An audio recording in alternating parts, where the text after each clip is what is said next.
അമ്പലപ്പുഴ ശ്രീകൃഷ്ണസ്വാമി ക്ഷേത്രത്തിലെ തിരുവാഭരണത്തിലെ സ്വർണ്ണപ്പതക്കം കാണാതായ സംഭവത്തിൽ അമ്പലപ്പുഴ എസ്ഐയുടെ നേതൃത്വത്തിൽ അന്വേഷണം ആരംഭിച്ചു.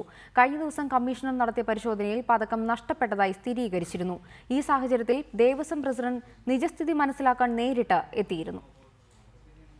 അമ്പലപ്പുഴ ശ്രീകൃഷ്ണസ്വാമി ക്ഷേത്രത്തിലെ പ്രധാന ചടങ്ങുകളായ ആറാട്ട്, കളഭം, തിരുവോണം, വിഷുപൂജ തുടങ്ങിയ ദിവസങ്ങളിൽ മാത്രമാണ് തിരുവാഭരണം പുറത്തെടുക്കാറുള്ളത്. ക്ഷേത്രം അഡ്മിനിസ്ട്രേറ്ററുടെ ഉത്തരവാദിത്വത്തിൽ കാവലുള്ള സ്ട്രോങ് റൂമിൽ നിന്ന് എടുക്കുന്ന തിരുവാഭരണം ക്ഷേത്രം മേൽശാന്തിക്ക് കൈമാറുകയാണ് പതിവ്. ഏറ്റവും ഒടുവിൽ ക്ഷേത്രോത്സവം നടന്ന മാർച്ച് മാസത്തിൽ തിരുവാഭരണത്തോടൊപ്പം പതക്കം ഉണ്ടായിരുന്നതായി വിശ്വാസികൾ പറയുന്നു. എന്നാൽ വിഷു ദിവസം തിരുവാഭരണത്തിനൊപ്പം സ്വർണ്ണപ്പതക്കം കാണാതായതോടെയാണ് പരാതിയായത്. സംഭവത്തെക്കുറിച്ച് അന്വേഷിക്കാൻ ദേവസ്വം ബോർഡ് പ്രസിഡന്റ് പ്രയാർ ഗോപാലകൃഷ്ണൻ ക്ഷേത്രത്തിൽ എത്തിച്ചേർന്നു. വിഷുപ്പുലരിയിൽ വിഗ്രഹത്തോടൊപ്പം സ്വർണ്ണപ്പതക്കം ഇല്ലായിരുന്നുവെന്ന് വിശ്വാസികൾ പറഞ്ഞതായും പ്രയാർ ഗോപാലകൃഷ്ണൻ വ്യക്തമാക്കി.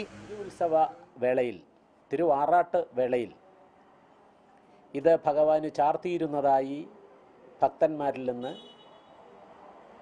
മനസ്സിലാക്കുവാനും കഴിഞ്ഞു. എന്നാൽ വിഷു ദിനത്തിൽ ഇത് ഭഗവാന് ചാർത്തിയിട്ടില്ല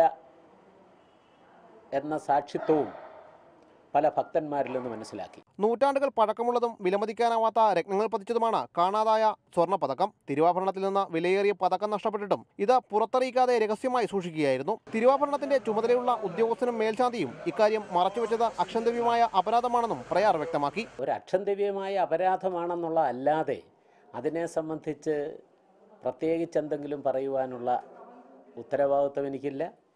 ഞാനത് പറയുന്നതും ശരിയല്ല. സമാന സംഭവങ്ങൾ നേരത്തെ ഉണ്ടായിട്ടും ഒരു നടപടിയും സ്വീകരിക്കാത്തതാണ് ഇത്തരത്തിൽ ഇത് ആവർത്തിക്കാൻ കാരണം. വർഷങ്ങൾക്ക് മുമ്പ് ഭഗവാന്റെ സ്വർണ്ണക്കുടയുടെ തിരുവാഭരണത്തിന്റെ ഒരു ഭാഗം നഷ്ടപ്പെട്ടിരുന്നു.